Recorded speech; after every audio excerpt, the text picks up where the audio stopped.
Hi, this is John Martinelli of S. Martinelli and Company, located in Watsonville, California, and you are listening to Cider Chat. Episode 162.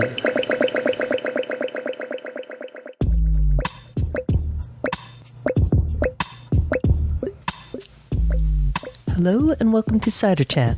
My name is Ria Wincaller, and I am the producer and cider MC of this weekly podcast, where we speak with makers, cider enthusiasts, and folks within the cider trade from around the world.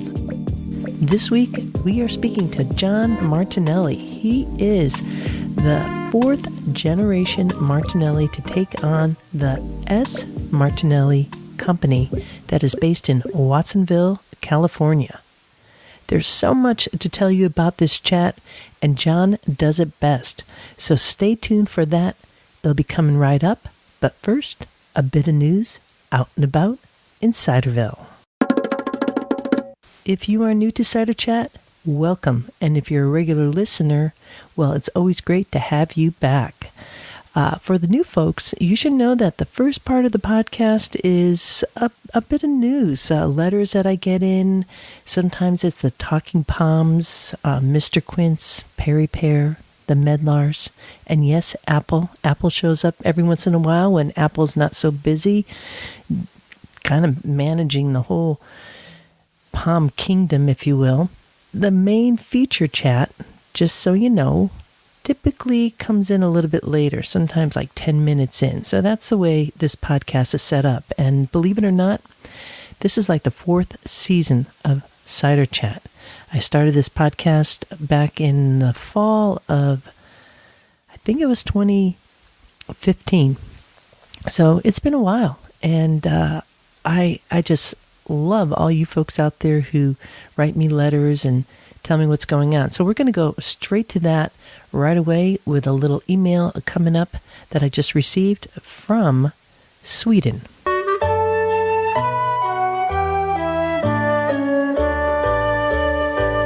This letter reads, I have been enjoying your podcast for a while now, and I am very impressed and thankful over your work. Well, that's very kind of you. Thank you.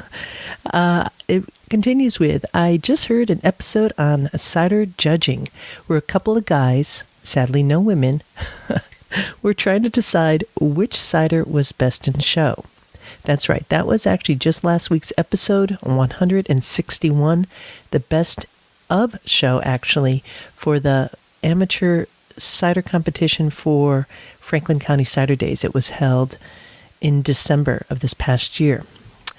And the letter continues that one of the men said that the cider had this flaw called THP, which is tetrahydrodine, which most people refer to as mousy.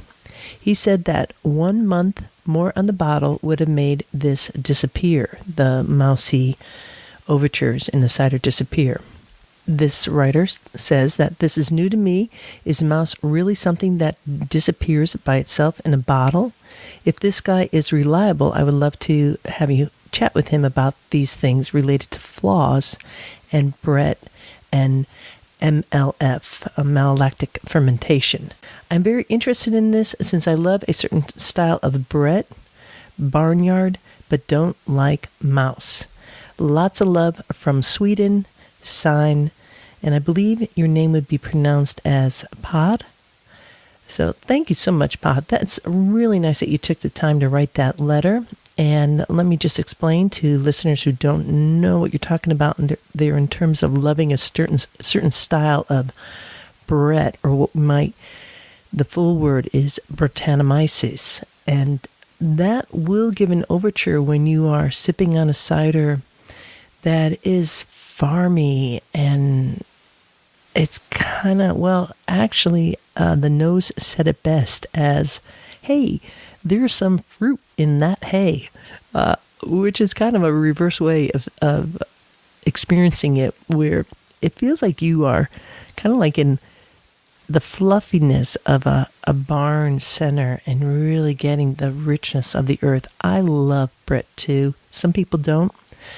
And in terms of the THP, and I'm not going to try to say that word again, I'm going to follow this down. I'm not sure if I'm going to be able to speak with Colin, who was talking about that, but I do know some folks that I can. So I will follow up on that comment because it did catch my attention too, and I'm not quite sure if it's true. If you have some thoughts out there in Ciderville upon listening about this, can Mousy disappear in the way that it was discussed in that episode 161?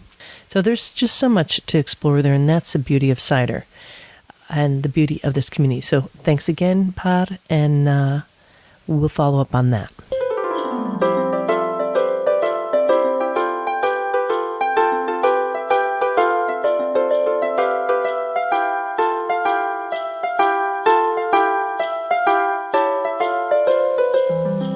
It is what we might consider the midwinter. This coming weekend, like January 12th and 13th, that's really like the middle of the winter. We're that much closer to spring, which is a nice thing if you live in the northern hemisphere. If you are in parts of the southern hemisphere and you like to celebrate the midwinter festival, well, you would do that in July. But those of us up north, we do it now. So a big tip of the glass to all the folks who are wassailing, which is a very old tradition where you honor the apple tree, you bring toast out to the apple tree, you have a fire, you sing songs, you drink cider. It's a good time indeed. And I've been a bit under the weather. You might hear that in my voice. So unfortunately, I'm not going to be going wassailing this weekend. I'm just taking one step at a time, because on the flip side of this month, I will be heading to Chicago for Chicago CiderCon. That is the annual trade association conference for the United States Association of Cider Maker members. Cider enthusiasts like myself also attend, so I am going to be there. And one of the things that I got myself is this little handy-dandy app. CiderCon this year now has an app which you could see all the speakers that are on the schedule and leave reviews for the speakers. I did that for some of the speakers as I could.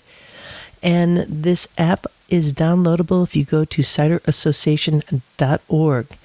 And you'll see the link there. So this is one of the tips this week as you prepare yourself for CiderCon. Find out more information at ciderassociation.org.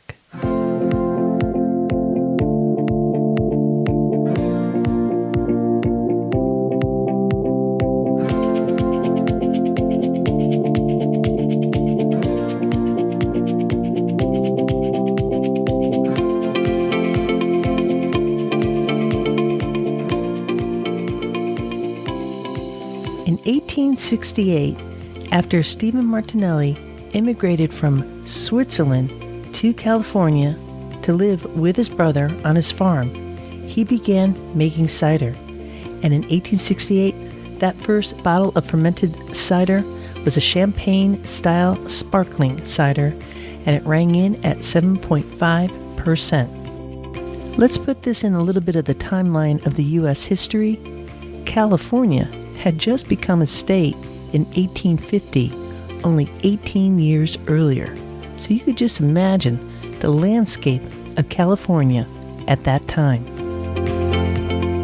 The Martinelli Company started as a cider-making company.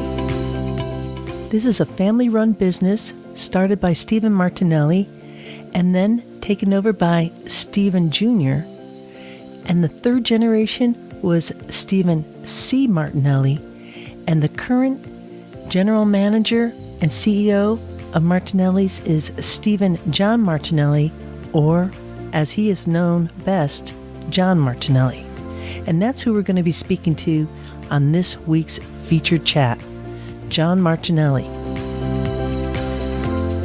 This past year, 2018, was the Martinelli's 150th year of being in business. John Martinelli, working with Lindsay Heisenthwaite, co-authored a book covering the history of those 150 years, and it is both a picture book and history book for all of us who just love American history and the apple history for this country, and of course, cider making. In August of 2018, Martinelli's released in 12 packs, only to select stores in California, the new 1868 hard cider. And that is what both John and I are going to be talking about, and a bit about the future of Martinelli's in terms of cider. So now let's all grab a glass and join this chat with John Martinelli of S. Martinelli and Company, that is based in Watsonville, California.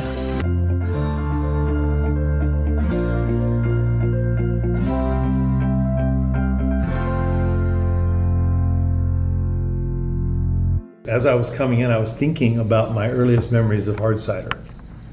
And they were, in 1972, we had a labor strike. First one ever in the history of the company, never again. And it was the most friendly, non-confrontational, labor dispute that the company and its employees could have. But during that time, we had 100 bins of apples that were sitting out in the yard, and I was still in high school.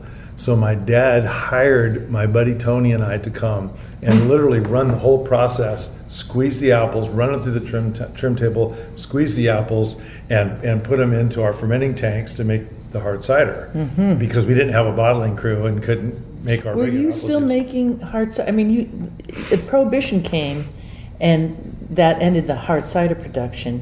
Then is it true that in what year did it come back? I think we said it was 33, right wasn't after 33. Right. It continued all the way through to the 70s. 79. 79. Okay. So you're producing, fermenting cider, and so you knew how to make it. So getting back to your story, you and your friend Tony and you. Yeah, but I can't claim that I knew anything more than that. What did you do? But it was. We pressed the apples and put the juice in the tanks, and then my uncle mixed up the recipe, which to this day, I mean, I don't have any idea what the original recipe was, but I mean, the thing that makes our product good, I think, is the fact that it is naturally produced. We don't have any artificial ingredients. And so you were making the cider on site here in this, the old East Beach plant. Okay, yeah. Right. And what do you recall, just to give listeners a visual of that, when your family was making fermenting cider, was it going into what kind of tanks? Was it, do you remember that at all? I do. You know why I remember that? Because that was one of my first jobs, was cleaning those tanks.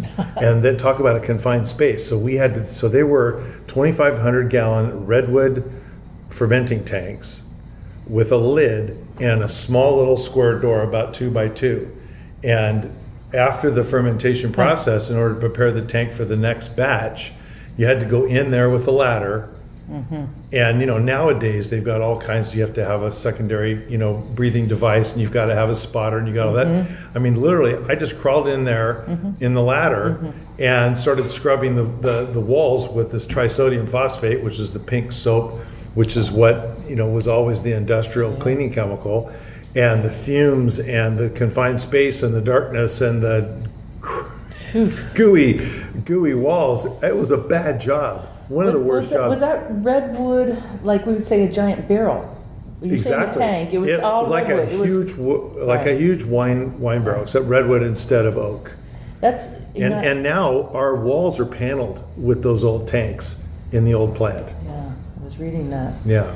I wonder what that redwood would lend to the cider. And I honestly would love to say that was our secret sauce, but I really don't. I don't think it was, because I'm also really interested in wine, as my grandfather was too. I mean, we almost bought a winery, a grape winery in California back in the day. Part of when he was venturing around in the early 60s, when he went overseas looking for new product line opportunities and ways to expand the company. So maybe I inherited that from him too. I love red wine. My wine guys tell me that those barrels are good for one batch and then maybe the next batch you get about half of the character that comes out of the wood, and then after that it's so saturated that it doesn't really contribute any uniqueness to the product. Interesting. So here were these tanks. You were a young kid, young man, teenager, right? 17. Yeah, I couldn't drink then. You couldn't drink. You're producing, 7.5%. I saw 10% as an ABV on these ciders. So that is a high sugar yield. These were I'm imagining these were all local apples, right? All right. from... I'm afraid I'm going to have to tell you, I think we cheated a little bit there. Okay. In those days, we actually were trying to target 12%. And in order to do that, it's my understanding that we use good old-fashioned sugar to create that, to get that fermentation up to that point. Because apples have a Brix level of 12 to 14. And some of our apples in this valley, because they're tree ripened, because we have a cool coastal climate with the Monterey Bay, very conducive to letting the apples hang on the trees longer, and you get more of a tree ripened flavor and also more sugar. So we get 14, 15. I think the highest I've ever seen is 16, whereas wine grapes are pushing 24. And so they naturally ferment out to that sort of 12, to 13% range now. But our hard cider that we brought back for our 150th anniversary is 5.7%, and it's completely natural. So no sugar added. No additives of any kind. Of any kind. So, my cider brain is going there. When I hear that, that means no sulfites. None. No sulfites. No added concentrate juice. Because it's just talking about your cider, and again to let listeners know, I was at the competition that took place in Connecticut, the Great International Beer, Cider, Mead, and Sake competition, where Martinelli's entered your cider just this past October, the end of October, and it received the gold medal, which was... Are you kidding me? I don't know that. You don't know that? I don't know that. Oh my God, well congratulations. Well, thank you. I'm so happy to tell you that. You didn't know that? No, I didn't know that. I'm not shocked. I'm very happily surprised. I talked about coming out on the 150th year. You'd think my handlers would keep me informed. That just goes on with your whole branding. That blows me away.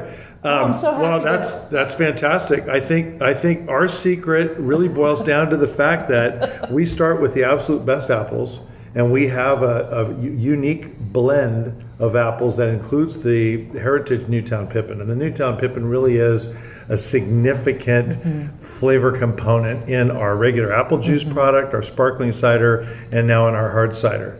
And we don't do anything other than make the most delicious apple juice we can make.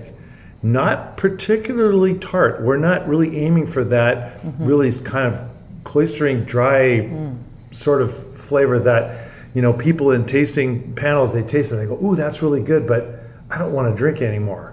We wanted our product to be drinkable, which is why it's so natural. It tastes an awful lot like an adult version of our sparkling cider.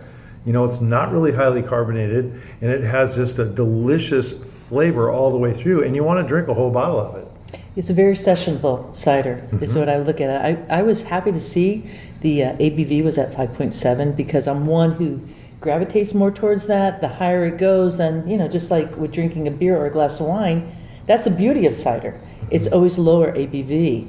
And it seems like your ancestors were kind of really going towards that kind of cider style that would be more wine, put it in the wine category, because 11% or higher, that's what I really consider an apple wine. But that you have it down at 5.7, I think really stands out. I was not the judge at that competition. Judging your cider, I was judging French and English ciders. So I didn't judge yours, just to be transparent there. Having tasted it, I was really surprised that I would call it a common cider, because that's really the category it won in. And so it's very drinkable. You have this nice balance in the cider. A lot of ciders produced at the level that you're producing this can be very quaintly sweet, and almost like, you put it down, it's like an alcopop. And this is not an alcopop cider at all. And you're selling it in 12 packs, right? Right. Out of Costco. People are buying them by the 2 cases. and 4 12 packs at a time. Yeah. It's unbelievable. I've had so many people tell me when we have events or people come to visit in the company store, like, oh my gosh, your hard cider. I mean, I had to buy 10 cases. And I mean, that's just, that's unheard of for us. Yeah. And I have to tell you. It's unheard of in the U.S. Right, you exactly. should know, for cideries, again, I want to say, and let Ciderville know, who's out there, that Martinelli's is the oldest cider company in the USA, and that is a secret that needs to really, I don't know why it's like so unknown, but it is true. We look to New England as the first cider that came out of Prohibition was actually Martinelli's, not West County Cider. And that's a little known fact that I'm hoping that this podcast will really be able to put that spotlight on. And in the very beginning, in 1868, when our company was founded, it was founded on the original Champagne hard cider, which was a highly carbonated, high alcohol product at that time, and that's what the consumers wanted. But I have to tell you, when we, fast forwarding to now, a couple of years ago, when we decided that we were going to bring this product back, I didn't want to do it. I thought it was a mistake, and I resisted the temptation to get back into the hard cider business for the third time, despite the fact that I had everybody saying, "Oh my gosh, John, this category is growing and people are loving it, and you've got gluten free, and you've got all these other reasons why this is something that you should be doing again." I mean, shoot, your company was founded on this. Why not? Well, the first 50 years of our company, from 1868 to 1917, just before Prohibition, great-grandfather ran the company by himself, producing hard cider, our champagne hard cider, and he had a few different versions. He had a more effervescent, higher alcohol version with a champagne cork with the and wire cage. hood. Yep. And then he also had sort of an affordable, more drinkable, lower alcohol, lower carbonated product with a crown. So he had product diversification within the category. Back in 1868 through 1917, and that's when we won a whole bunch of our gold medals. So of our 50 gold medals that we can actually count, right? The one that you just told me about, 51. Really? Of those, a lot of them were for the hard cider product during that first 50 years.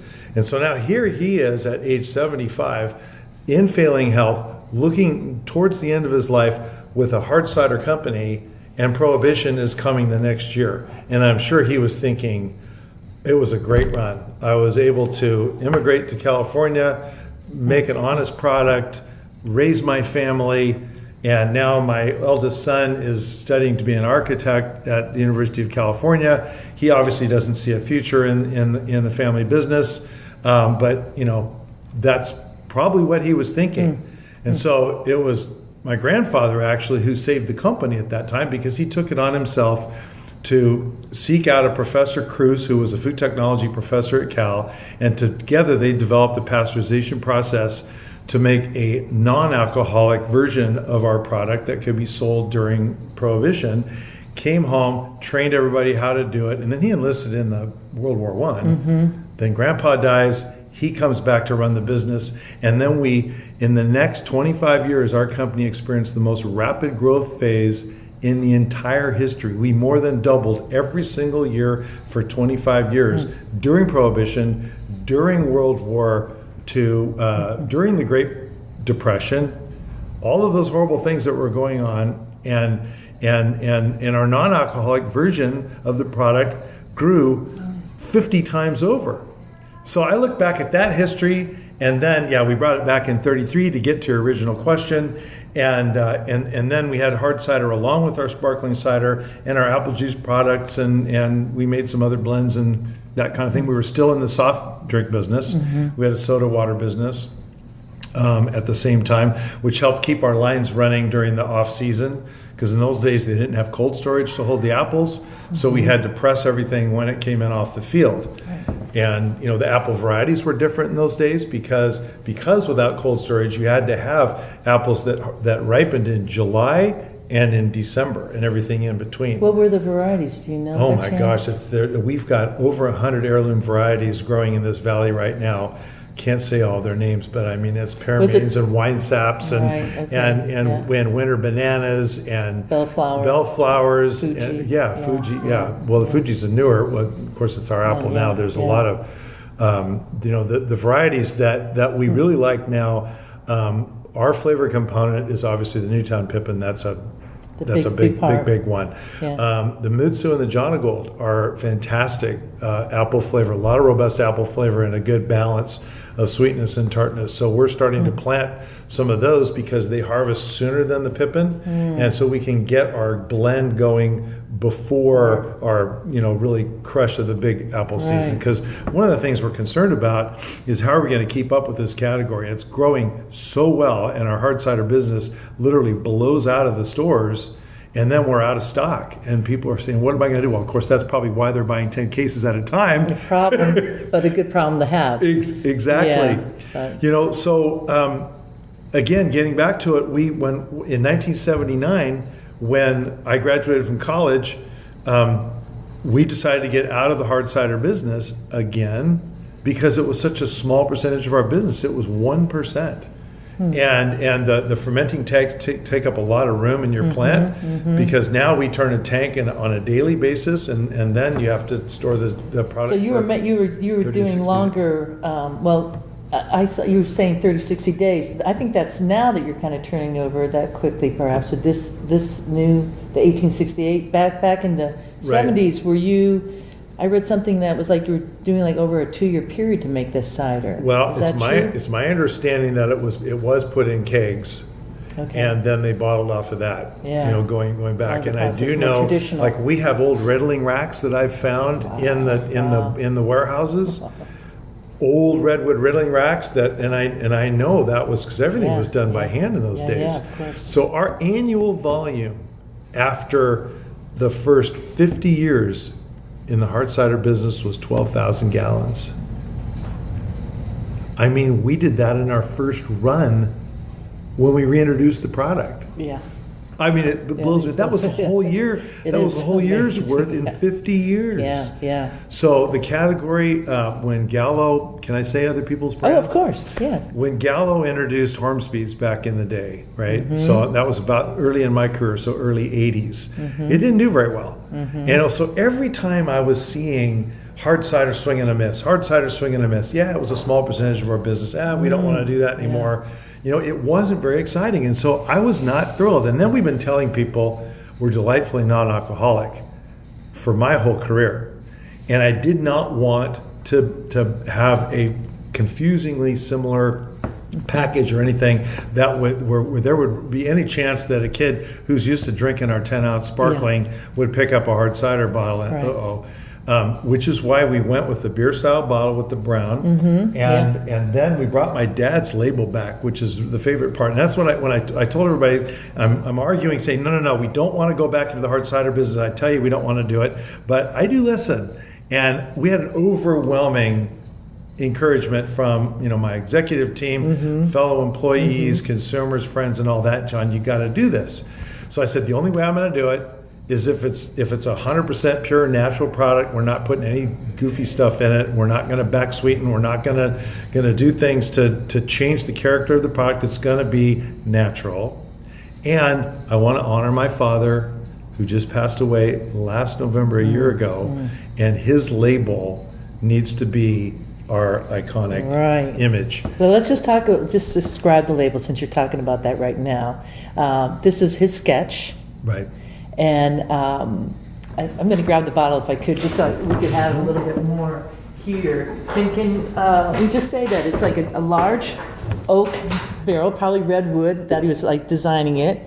There's like a farmer with a hat, a big broad-brimmed hat with he's holding a bottle and a wooden mallet to probably pop in the cork. And then the tap coming out of this giant barrel on the which says old-fashioned hard cider. There's a hose going into a bottle. There's a lantern, like your classic kind of caboose lantern, and a bushel basket of apples. Mm-hmm. It says Martinelli's gold medal, and the cider's is called 1868, which is the year that the company was founded. So it's a real hallmark in that way. So the original label was colored. And this one is a firelight image, black and gold. And that was one of our hard cider labels from the early 60s. When Dad was a child, that was before TV, and he would sit at home at night listening to Dick Tracy and all those kind of, the radio shows and the Lone Ranger, and he would draw his own cartoons while he lived out on a ranch. And so at night, there's no neighborhood kids, and so, and that's part of why he was sort of introverted and really, he would never do a podcast like this. My dad never did anything like this. Actually, after this, so I talk about the introversion. After this interview, I'm going to go take a nap because I love being on, but when it's over, I turn the switch off, and I need to relax. No doubt. So this label, he drew it. It's not just a sketch. He actually drew that label, and we used it in the past. And so it's my favorite label. I wanted to bring it back. And then the 1868 is new, right? So that is the year we were founded. And we kind of were playing a little bit off the 805 beer. You're starting to see numbers, and that seems to resonate with the consumers. And it was a way of saying, rather than, we've been selling Martinelli sparkling cider, right? And we did, again, with the fact that this is an alcohol product, we wanted it to be something different. So honoring our 150th anniversary, we felt like that 1868, if people referred to it that way, that would be okay. Yeah. Like the 805. Yeah. It's something I've been noticing with your branding, which is so consistent. And it's not called necessarily apple cider. I see sparkling apple cider on that center bottle up there, but most of them are saying sparkling apple juice. There's cider up there, but for a lot consistency is saying sparkling apple juice. You set that apart, and you bring up the juice level at a level that people a lot of times will say, well, I don't want to call it apple juice because it's like super, super filtered out. But you made sparkling apple juice sexy. It was like the Hollywood, drink that they used during Prohibition. You put this beautiful foil wrap on the top, so even if you're a kid, and when I was a kid, Thanksgiving dinner, you'd have Martinelli sparkling cider on the table because it made you feel great. It felt you were like at the Oscars. And so separating in that way, you still bring up the classiness of your father's, your heritage, and to set it apart. Really, really brilliant. And with the hard cider, we don't have to say sparkling because, we don't carbonate it. Now, if you notice, the original label has a CO2 tank with a little, if you looked at it, it's in our history book. Yeah. And that was carbonated above the natural level of CO2 that comes, through fermentation. So we don't have to say sparkling, and it's hard cider, and it is what it is. It is a little sparkling though. It's not a still. No. It is sparkling. It's carbonated, but it's not sparkling like we didn't add carbonation to it. Okay, so is that natural? Whereas our sparkling apple juice was literally apple juice with sparkling. Right. So this isn't bottled conditioned though. So you are carbonating it. We're not carbonating it. So it's bottled conditioned fermentation. Right. So this came out this year, 2018.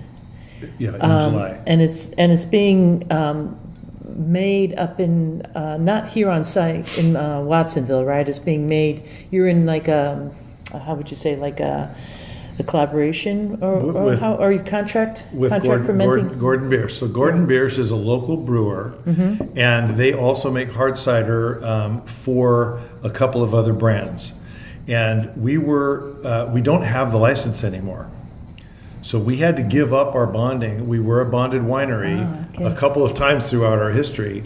But when we decided to get out of the business in 79, then we let that go. Wow. So right now we can't do the actual production of this product on site, but we're working on getting that license back. Okay. So what happened was we were looking at a couple of other of the more artisanal producers, particularly up in the Hood River, Oregon area, and there were a couple of brands. One in particular, Wandering Angus, who we were thinking, ooh, they make a pretty darn good product. That's close to what we think ours could be. Maybe we can work with them. And gosh, it was just painfully slow, and we weren't making any progress. And Dan Gordon calls me one day and he says, John, the reason we knew each other because we have very, very similar equipment. I mean, our bottling equipment and their bottling equipment is almost identical. And so we've exchanged plant tours and shared some best practices that way. Hey, John, I hear you're working on a hard cider project, and those guys, you're never going to get there. I know exactly what you want. We can work on this together. It'll be done in 120 days. And I said, Dan, if you can do that, let's do it. I've decided I'm in now. I really believe we can make a product that I can put my brand on, that I can put my name on, and be proud to have it, serve it, and sell it. Let's do this. And so what I did was we bought a bunch of the hard ciders that were out on the market and then kind of mixed them up and said, we want a flavor profile that's somewhere in here, not at the extremes. We don't want to be on the sweet, Angry Orchard side of the coin and those just cloisteringly tart products. We wanted something that was drinkable. And so, we started with our special apple blend and then had him ferment 3 different batches. And what he's doing, so rather than in order to maintain that, to get that apple character and a little bit of sweetness, you have to stop the fermentation before it's complete. So by chilling the fermenting cold, so we don't, it's a long, slow, cold fermentation process, and then you chill it to stop the fermentation right where you want it, and we can kind of dial that in. And so he did three different samples, and then we had a whole team of people tasting, and we honed in on the one that we wanted, and he's been able to duplicate that flavor profile absolutely perfectly 3 times in a row. So we're very confident now that we've got a process that is scalable, and becoming a lot more encouraged about really trying to launch this item, particularly in the West Coast, and get it into grocery stores and possibly bars. They do have the ability to make kegs. That would be interesting. I'd love to have it on tap in all these breweries. I mean, Santa Cruz County in particular, where we live, we have so many new breweries that have started up, and they all have hard ciders, and none of them are as good as this. So I'm kind of hopeful. It's funny that I'm excited about this now. It's probably because I'm bored with the rest of the business and I want to try something new. You've been at this for 39 years. Yeah, it's a while. And it is exciting because it's really the roots of the apple tree. This is it. We're, metaphorically speaking. Well, that's why there are apples in the West. Johnny Appleseed brought apples to the West because hard cider was cheap alcohol for the pioneers. It wasn't for health reasons. Although I do think it, and I could say this, you probably can't, but I feel drinking cider and drinking it responsibly is a healthy choice to do, no doubt. So getting back to, you are stopping fermentation through chilling it, colding it down. Is there any filtration of the cider at that point to so that you're not having to worry about fermentation there? I think so. I can't. Possibly. I don't know that. Yeah. I think so. Because at the production level that you're doing, that's always a concern about having a bottle. Then, like a classic, you make your soda and, it could happen with the glass there. So if fermentation continues in the bottle, you're going to get sediment and your bottle can break, right? So I imagine though, people are buying it so quickly and drinking it so quickly. it just came out this year. It's just sitting there, and the clarity is just incredible.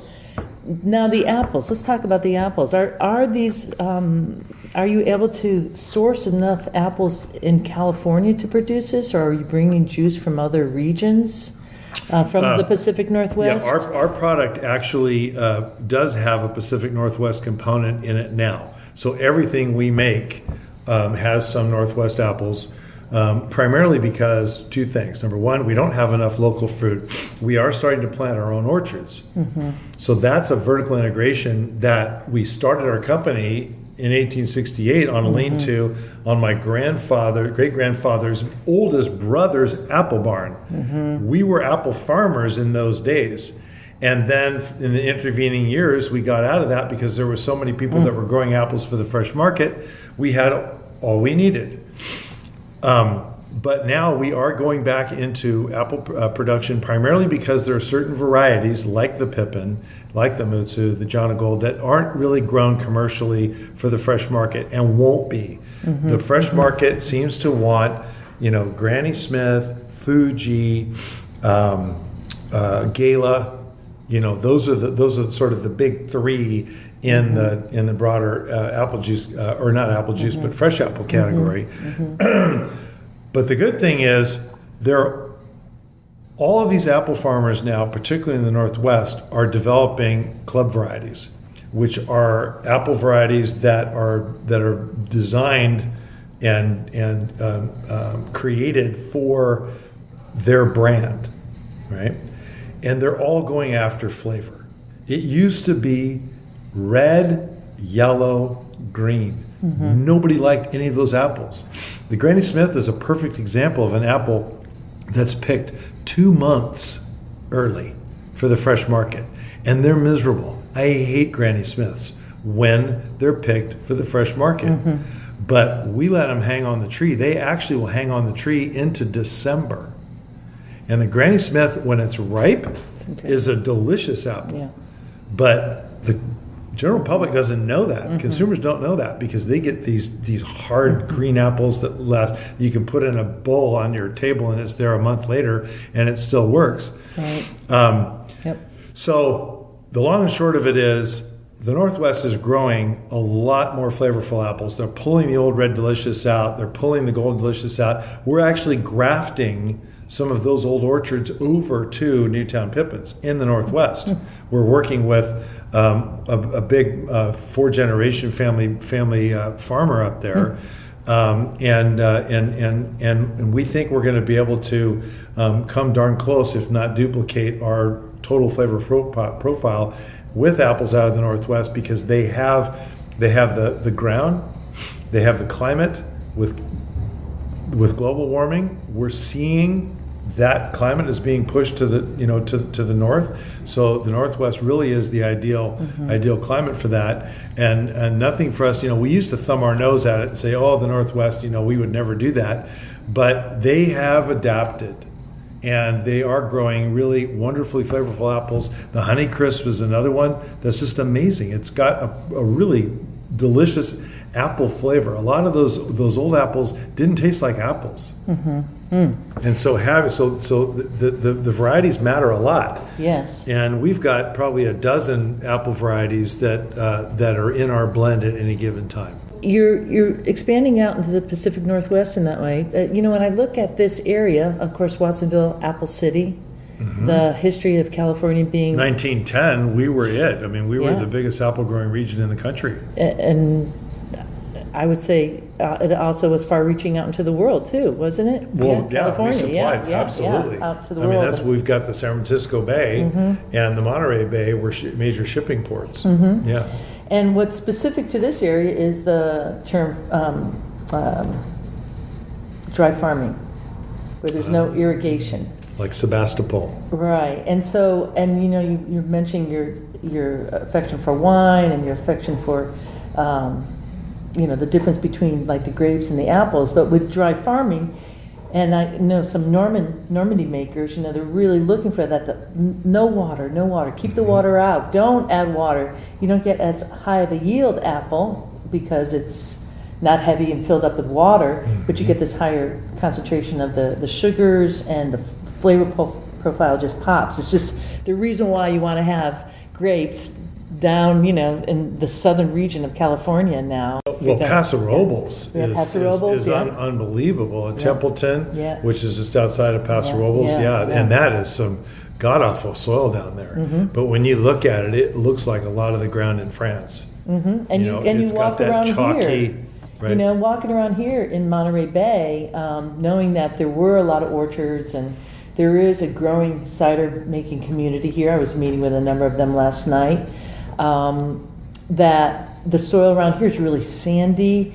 You have that beautiful coastal elements of the fog coming in. It's an alluvial plain. Alluvial so plain. The Pajaro Valley, which I like to tell people is our Napa Valley, is got the deepest, richest soil in this area.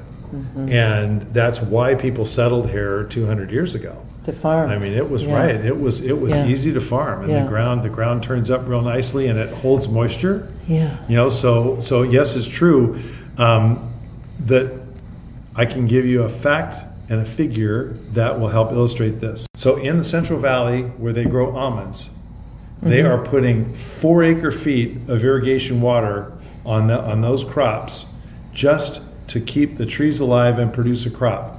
That means if you're standing in that orchard, then chest high, that's how much water they put on that crop every single year to irrigate it. In Watsonville, in the Pajaro Valley, 3/4 of 1 acre-foot, about as much as the height of the bottle. That's how much water goes on our orchards for irrigation purposes. We only water 2, maybe 3 times a year. That's incredible. And it really makes a difference. I do know you talk about the grape wine guys, and they talk about stressing the vines, going for lower yields and higher flavor. We do have quite a few orchards in the outlying areas, some of which are dry farmed. I can't tell you that that's a big enough component in our blend to be able to taste it. But I think there is definitely something to that. The fact that our local apples get so little irrigation water there, and there is even a Red Delicious in the Pajaro Valley is a good apple. Because of those elements, nice. yeah. I agree. But there's something happening in this valley that I've been noticing over the years is that a high production of berry growers, and thus all these apple orchards or apple trees are being torn up for berries. So there's a little bit going on there in that way. And when I think about it, it's like, well, how long does it take to, have a berry bush to grow and be fruitful versus these, in my mind, a sacred apple tree that takes, when you want it, some cider makers, they want to have like 100-year-old apple tree to really get the, a certain flavor profile. Did you see that 140-year-old apple tree that we have in our book? I know. So it is sad but true, but I think that pendulum is swinging back again the other way. I was wondering, I want to hear about that. Yeah, so this is very important. So for a couple of reasons. We used to have 20,000 acres of apples growing in this valley, and the valley is about 30,000 acres of farmable ground. We're down to 2,200 acres. So less than 10%, around 10% of what during the heyday. Now, majority of that fruit went to the fresh market in those days, and we got a very, very small percentage of it. Now, just about every apple that's grown in this valley is coming to us, and we're supporting our local growers with higher than market prices in order to keep them in business and keep them encouraged to continue farming and replanting that. The berry industry uses 3 acre-feet of water, and we are overdrafting our basin. So our groundwater is being depleted, and we are getting saltwater intrusion coming from the coast. And so California, passed a law statewide to fight this problem and require every definable water basin area to have an agency that monitors, controls, and ultimately charges for groundwater pumping, what they call an augmentation fee, and to discourage the overuse of the water, and then also create reclamation projects and stuff like that. So I've been very involved in that, as a member of the community, and I feel like it's something that, I have a stake in it because I have a water sipping crop. I'm not the problem, I'm the solution. And what I'm trying to do is convince the local farmers and the landowners that they need to have an apple orchard component on their farm. So if they have a 100-acre farm, how about 20% of it in apples? And then, that way your average use of water per acre is less. And we're starting to get some success with that. We're doing it small acres, 10, 12. We've got a 30-acre orchard that we're going to be planting, which is a pretty good one in San Juan Bautista, which is just 10 miles from here. We've got 150 acres that we planted on leased ground, and some of these landowners are interested in long-term leases. Great. Because over time we're starting to see the berry industry is now finally waning.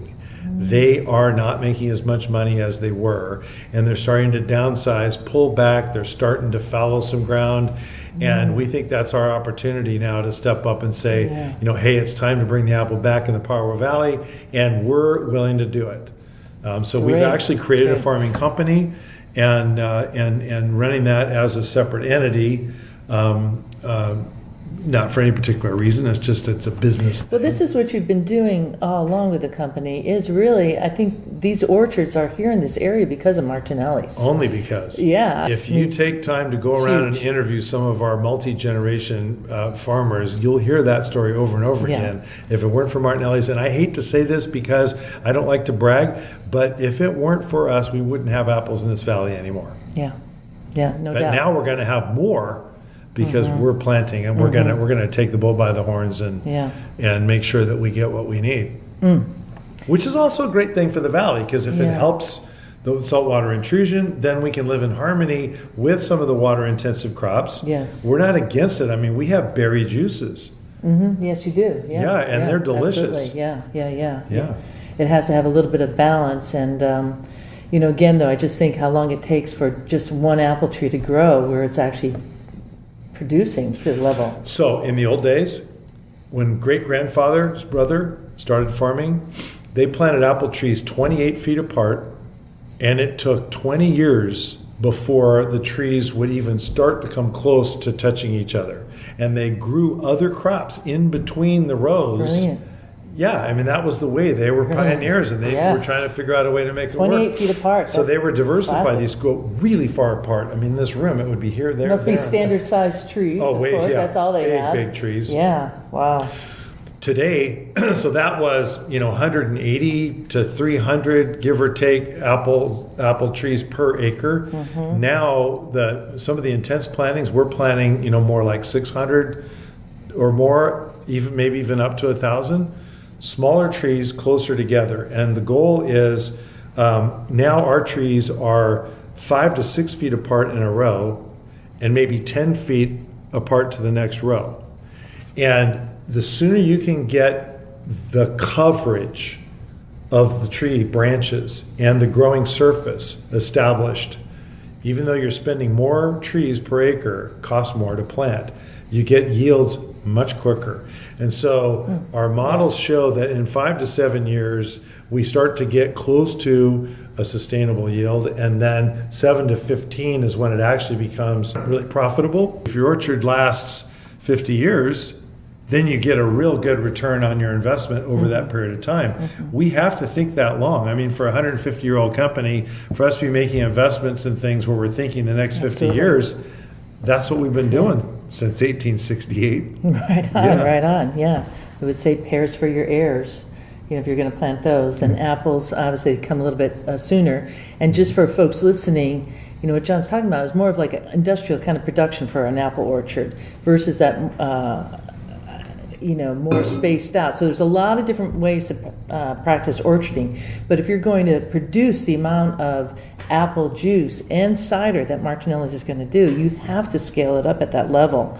And I have, from my vantage point, I have absolute faith that this this company will continue to revere the apple because, Jesus, it's as I heard you say in one spot, it's like kind of the golden goose, right? Right. It really is. Exactly. Yeah. Yeah. It's drink your apple a day. I mean, that was a slogan, I guess you call it, advertising slogan that my grandfather developed in 1933, along with our apple-shaped bottle. Mm-hmm. Which so is now still we're not talking about hard cider, yeah. but it is such an important part of our company because if it weren't for that era, we wouldn't be here today. And what I love about our apple-shaped bottle is it is who we are. This is an apple. It's 100% U.S. grown fresh apples in this product, and there's no ingredients, no outside ingredients, no chemical preservatives, absolutely pure.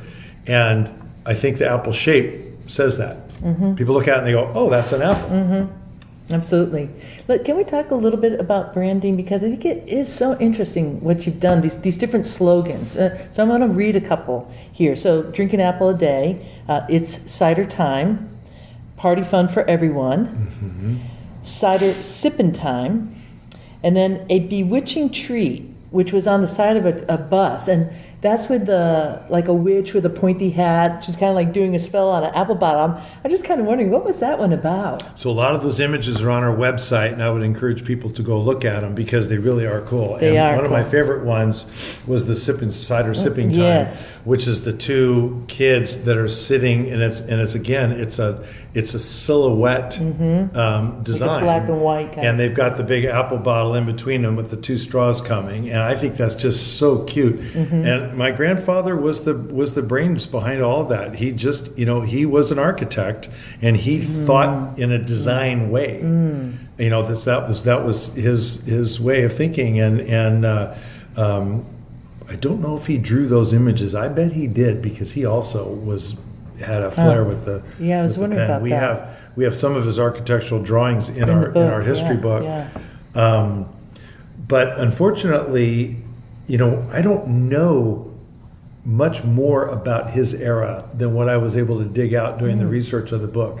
Because during all of my years, our history was always about great-grandfather and, starting the company and that. And then nobody had time to write anything down after that. Working so darn hard. Oh my gosh! And when I was writing the book, I just couldn't fill in the gap. I had financial reports going back to 1950 that filled in because in every report there was a president's letter. So my grandfather wrote them, my dad wrote them, I wrote them, and they did kind of give you a synopsis of what happened that year. So that was a lot of the source of the information that I used for the era that I didn't know, but I couldn't find anything from Prohibition through 1950.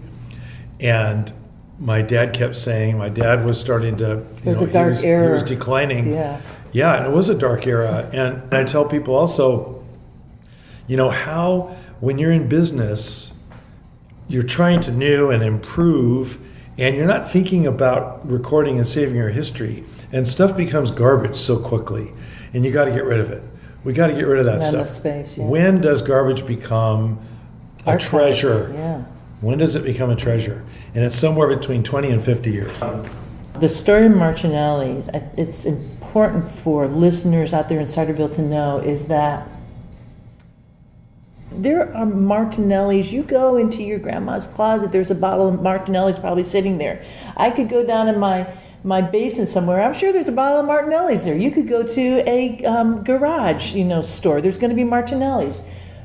It is ubiquitous everywhere. Everywhere that you look, Martinelli. So you are coming into a category, once again, bringing up the roots of your family's history at a level that no one, in my vantage point, John, no one has in the U.S. And I feel really happy about that because I know your family owned, your heart, you went to school here in Watsonville. Right across from the plant. Right. Literally across the street. Yeah. I mean, that's incredible. And your family went through all this, a couple wars, World War I, World War II, the Great Depression, the earthquake a couple years ago here, more than a couple years ago, hit Watsonville really hard. You had a fire here. And Prohibition when we were in the hard cider. Yeah, did I not mention that? I mean, I did read in the book, which I highly recommend if you want to have like a showcase book in your library. You have to have this book on Martinelli's history. It's exquisite. The artwork is one of the best historical books I've ever read. Wow, thank you. Yeah, I mean, I really the woman that you were working with is just incredible. I mean, the way it was put together and featured, but all this story just speaks volumes of, it's like the heart and soul, and that the apple is that unique fruit. It is the king and queen of the fruit kingdom, in my mind, and to have a company that has been based on that original fruit is really, really something. You're talking Adam and Eve now. Well, it's in everything. It's funny. It's in everything. Well, because apples grow everywhere. Everywhere, and it's a staple. Apples store extremely well. Back in the days, you could put them in the cellar and get a few more months out of it. You can't do that with hardly anything else. Potatoes, maybe. Yeah. But potato juice doesn't taste very good. Yeah, no, it doesn't. Maybe in vodka, but that's the way they do it. Yeah, so this is an exciting time. I just think that it's something I really want to be watching and encouraging. When you say that, the fact that we have our heritage came from the hard cider. The first 50 years. That's what we were. That's who we were. That's what we made. And so, God, I wish I could have tasted some of that cider. Jeez. Well, we actually have some. Oh my God, are you kidding me? No, I'm serious. I found bottles not that old, but I found bottles from the 30s. My grandfather had designed a label, and that product is crystal clear. I bet. To this day. Tastes a little bit pruny. Yeah, which you would expect. We did open them, right? Yeah. And then the 60s vintage, we found some unopened bottles of that, again, in my dad's basement at home. In the basement, which is good. There's basements around here? It wasn't cleaned out. Wow. And that actually was a pretty good product. Not fizzy, though. Still. It was a flat, right, exactly. Which is great. I mean, there's, the sparkling and the still. Yeah, exciting times. Yeah. Exciting times. Exactly. Well, I really thank you for taking the time and sharing just a small spot of this story that you have here. And I think it's an American story, but it's a family story that stretches from the U.S. to Switzerland, and now your market is abroad in so many countries. Looking at this book, letters from Panama, people thanking you, all that. I want to thank you and your family for doing this, because for the love of palms, not just apples but pears and every palm, and it's important to have people like yourself holding that forward. So thank you. Yeah, we're not just holding it, we're growing it. You're growing it. You're growing it. I know. We're moving on. I know. Well, this was a lot of fun for me. You obviously have a lot of passion for your business, and you pulled mine right out of me, too. So it wasn't hard to do. This was a really nice experience. I enjoyed it. Thank you. Thank you.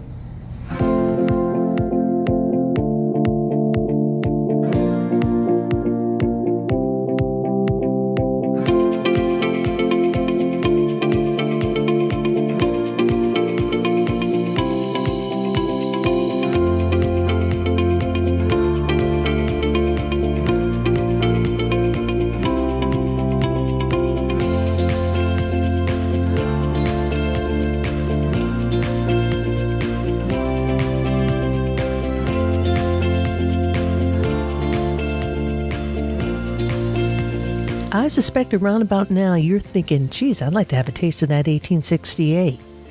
Well, so did I while I was in Monterey Bay's region there and in Santa Cruz County. So I went looking for some, because John told me, he gave me a little tip that you could find it at the Safeway in Santa Cruz. And there's two Safeways. These are grocery stores in Santa Cruz. It's a grocery store chain.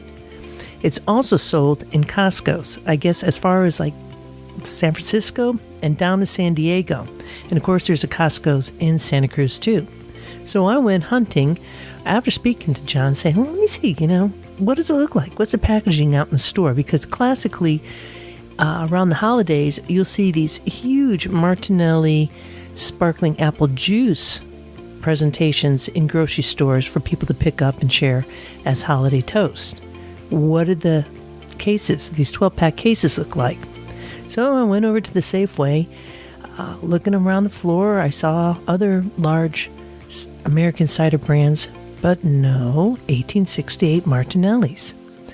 I finally went to the back and asked a guy and said, "Hey, you got any of that 1868 Martinellis?" And he looked at me and goes, "What is it about this cider?" I spent a little bit of time explaining to him that this was a new product on the market. It's the first time they made the cider since the late 70s. And he told me, it is just flying out of here. So call me first thing in the morning, which I did, but I was already late. I had to wait one more day when I could go back to the room, because it's not even making it out to the floor. It's like it's being sequestered away in the back. You got to have like the secret password, 1868 Martinellis, and be able to grab it, which I finally did. It was so much fun. It's all kind of part of the hunt, but it just tells you the fever pitch around it. But it's not just about the 1868. It's about this family-run company. There's just so much to learn about it. For instance, hip-hop artist Annie Manio did a wordplay on Martinellis with lines like, "I looked at Dre like, homie, pass me that Martinelli. If it sparkles, then you know I drink it. Mix that cranberry juice, so now we're sipping pink." Just love it.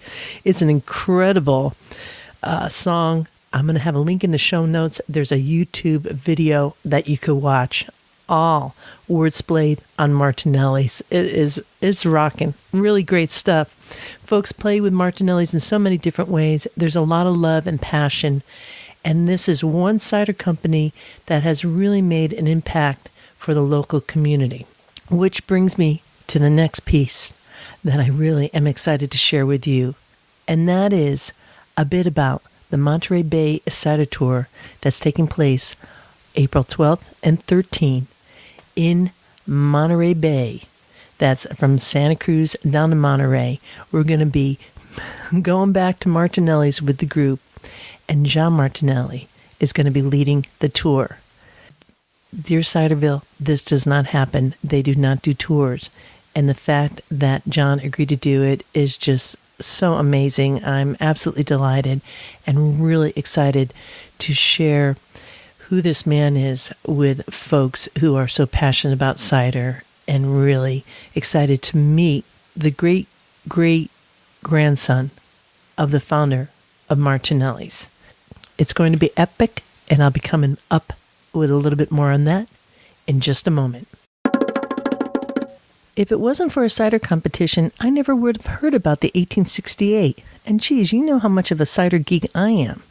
So that's why I want to remind you right now, if you are a commercial maker, to not forget about the New York International Cider Competition, which is taking place on February 10th.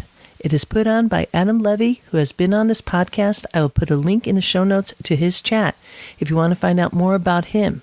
But I can tell you that he stood by his word when he said last year that if we get enough ciders, I will now call the competition the New York International Cider Competition. I'm going to put a link in the show notes for the New York International Cider Competition. Get your entries in now and find out how you could also enter your ciders into the Berlin, Germany competition, also put on by Adam Levy, and not have to pay for shipping. The Monterey Bay Cider Tour is taking place April 12th and 13th. And we are going to have one heck of a humdinger time, don't you know? We're going to be seeing Santa Cruz Cider Company. We'll be seeing Robbie Honda of Tanuki Cider. We'll see Pete and Aaron Cerventi of Cerventi Ranch Cider. We'll have a horizontal tasting with Eric Ryder of Ryder Ranch Cider Works. This is a horizontal tasting of Newtown Pippins from a pre-prohibition apple trees, 75-year-old apple trees, and 100-year-old apple trees. It's going to be insane. He's so excited. He says he's going to like super geek out with anyone who wants to do that. So if you've been hankering to have like a super geek out moment, Eric is just waiting with glass in hand to do that with you. It's going to be crazy, folks, in all the best ways. We will get to hang with Jake Mann of 5 Mile Orchard. And we'll also be able to have a tour of the S. Martinelli and Company that was founded in 1868, and meet John Martinelli. Woo! And to top it off, we're doing a cider dinner at SoCal Cider. This is going to be a really special cider dinner. These tours just keep on getting better and better, and I'm so excited to bring it to you. Reservations will be open this Friday, January 11th. So stop the car and put it in your calendar app now. You want to be checking this. If you're listening to this podcast a couple days later, go now to ciderchat.com to the page that says Totally Cider. Scroll down and you'll see the Monterey Bay Cider Tour. It won't be the same without you, so I sure hope to see you then, April 12th and 13th on the Monterey Bay, California Cider Tour. Hip hip hooray! And a big hip hip hooray to the patrons of this here podcast, who are all going to be able to listen to the bonus clip from this conversation with John Martinelli, where he talks about finding the lost file of Stephen Jr. That was an amazing story, and also about the cider market and more about what they're going to be doing. So if you are a patron, thank you very much. And if you're not a patron, just go to the Cider Chat Patreon page and sign up today.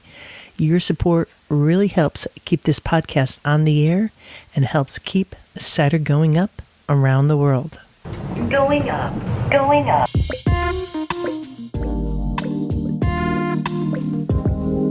Wow, what an episode and what a 2019 year ahead. Thanks for listening. This is Rio Wind Color signing off for now. Looking forward to seeing you in Ciderville.